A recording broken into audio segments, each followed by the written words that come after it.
ഒരു വ്യത്യസ്തമായ ഒരു ചീര നിങ്ങളെ പരിചയപ്പെടുത്താം.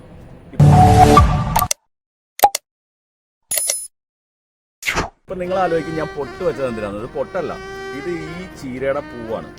ഇത് കണ്ടോ, ഈ ചീരയുടെ പൂവാണിത്. നോക്കിയേ, ഇത് കണ്ടോ, ശുക്രമണി ചീര.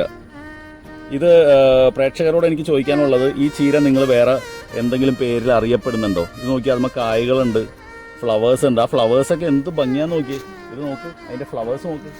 ഇതേ പൊട്ട് പോലെ ഇരിക്കണല്ലോ. നോക്കി, മനുഷ്യർ യൂസ് ചെയ്യുന്ന, നമ്മൾ തൊടാൻ ഉപയോഗിക്കുന്ന പൊട്ട് പോലെയാണ് അതിൻ്റെ ഫ്ലവേഴ്സ് ഇരിക്കുന്നത്. കണ്ടോ, ദേ ഈ ഫ്ലവറൊക്കെ കണ്ടോ, പൊട്ട് പോലെയല്ലേ? നോക്കി, നോക്കി, കണ്ടോ, ഇത് നമുക്ക് പൊട്ട് പോലെ തോന്നും.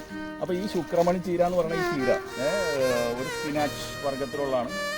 ഇതിനെക്കുറിച്ചൊന്ന് എന്താണ് ഇതിനെക്കുറിച്ചൊന്നൊന്ന് പറയാമോ? ശുക്രമണി ചീര എന്തിനാ, ഭക്ഷണം പാചകം ചെയ്യാനാണ്. ഇതിനകത്ത് അടങ്ങിയിരിക്കുന്ന കാര്യങ്ങളും പിന്നെ നിങ്ങൾക്ക് ഇതിനെക്കുറിച്ച് അറിയാവുന്ന എന്തെങ്കിലുമൊക്കെ ഉണ്ടെങ്കിൽ നിങ്ങൾ കമൻറ്റ് ബോക്സിൽ രേഖപ്പെടുത്തും.